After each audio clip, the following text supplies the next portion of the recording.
Moin Leute und herzlich willkommen zurück zu unserer Bitcoin, Blockchain und Kryptowährungsreihe. Heute geht es um ein Thema, das ich nicht mal aussprechen kann, irgendwas mit Mnemonics oder sowas in der Art, aber also M und N direkt hintereinander ist einfach nur ein Zungenbrecher, finde ich zumindest, geht gar nicht.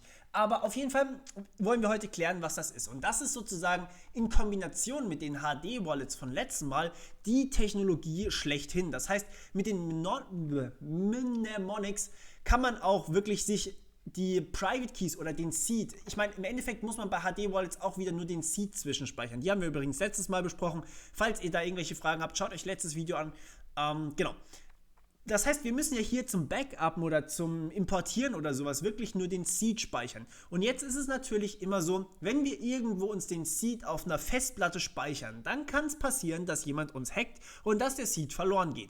Und wenn der Seed verloren geht, dann hat jeder Zugriff auf alle Keys, das heißt auf alle Bitcoin oder was auch immer Kryptowährungen, die wir haben. Das ist unpraktisch. Deswegen möchte man sich eigentlich Sachen oder solche Private Keys irgendwie aufschreiben oder merken. Aufschreiben deswegen, wenn man sich solche 128-Bit Seeds wirklich schlecht merken kann. 128 Bit ist 128 mal 0 oder 1. Merkt euch das mal, das ist nicht einfach. Aber was man jetzt gemacht hat, sind eben diese Mnemonics, die eben dazu führen, dass man sich das Ganze merken kann. So. Ich möchte euch mal ganz kurz vorstellen, wie das Ganze gemacht wird. Und zwar erstmal hashen wir unseren Seed wieder mal. Das heißt, wir haben hier 256 Bit Output von unserem Seed und haben 4 Bit allerdings als Checksumme nur davon genommen. Das heißt, alles andere davon wird weggeschmissen. Die ersten 4 Bit reichen uns aus. Wenn wir sehen, die ersten 4 Bit stimmen, dann ist alles in Ordnung. Und ja, jetzt haben wir einen Seed mit einer Checksumme. Der ist insgesamt 132 Bit lang. So, 132 Bit, das ist pure Entropie sozusagen, mit ein bisschen Checksumme hinten dran. Das ist wirklich in Ordnung. Und das kann man sich aber wirklich schlecht merken, wie ich gerade schon gesagt habe. Deswegen teilen wir jetzt das Ganze in 12 Teile auf. Das heißt, wir haben jetzt hier 11 Bits und das Ganze 12 mal hintereinander. So, und jetzt kommt die Magie, denn jetzt machen wir einfach Folgendes. Wir wählen aus, also 2 hoch 11. Was ist 2 hoch 11? Das ist nämlich genau die Möglichkeit, also im Endeffekt ist jede dieser 11-Bit-Folgen hier eine Zahl zwischen 0 und 2047. So, und was wir jetzt machen ist, wir wählen einfach aus festgelegten 2048 Wörtern. Das heißt, wir haben eine Tabelle, das ist die da. Zum Beispiel für Englisch, gibt es auch noch für Spanisch oder Französisch, glaube ich. Und noch für Japanisch oder sowas. Deutsch gibt es nicht, das heißt, für Deutsch müsstet ihr auf Englisch zurückgreifen. Und was wir jetzt machen ist, wir wählen für jedes dieser 11 Bits ein Wort. Das heißt, wir haben am Ende 12 Wörter, die wir uns merken müssen. Und diese 2048 Wörter, die stehen einfach fest da drin. Da sagt man, Wort 0 ist das und das, Wort 1 ist das und das, bis hin zu Wort 2047, das ist halt das und das.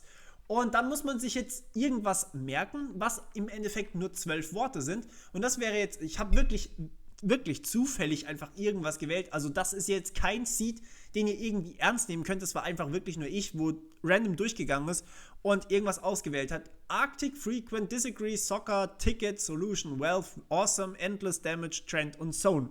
Das kann man sich vielleicht tatsächlich noch merken. Wenn man sich es aber aufschreibt, dann hat damit erstmal niemand irgendwie was, womit er was anfangen kann. Das heißt aber wirklich, zum Auswendiglernen ist sowas aus 12 Worten deutlich besser geeignet als 12 Zahlen zwischen 0 und 2047, damit man sich das irgendwie merken kann.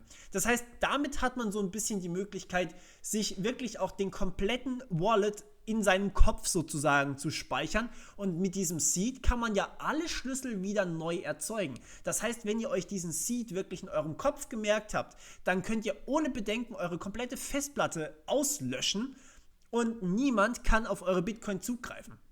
Aber ihr habt immer noch die Möglichkeit, den Seed wieder zurückzuerstellen. Das heißt, mit diesen Worten hier könnt ihr einfach sagen, ich gehe jetzt gerade mal kurz den Weg zurück, Arctic ist Wort, keine Ahnung, 42. Das war jetzt zufällig gesagt, es ist wahrscheinlich nicht Wort 42. Das heißt, 42, also wir nehmen jetzt einfach mal 42 an, sagen 42, okay, 42 als 11-Bit-Zahl sieht folgendermaßen aus, 0, 0, 0, 0, 0, 0, bla bla bla bla, 1, 0, 1, 1, irgendwas. Irgendwie sowas. Das war wahrscheinlich auch falsch. Und das macht ihr eben mit diesen 12 Worten hier. Das heißt, ihr habt hier dann wieder 12 mal 11 Bit hintereinander. Das heißt, ihr habt wieder diesen Seed mit der Checksumme mit 132 Bit. Dann schneidet ihr einfach die hinteren 4 Bit ab.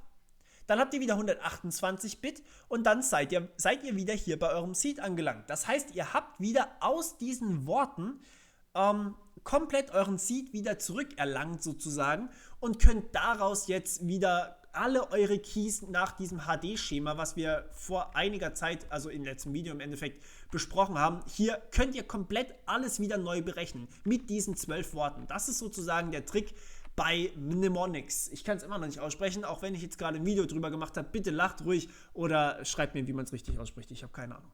Okay. Ja, das war's von meiner Seite erstmal. Ich hoffe, ihr versteht jetzt auch den Sinn von diesen Mnemonics und wir hören uns beim nächsten Mal. Bis dann. Ciao.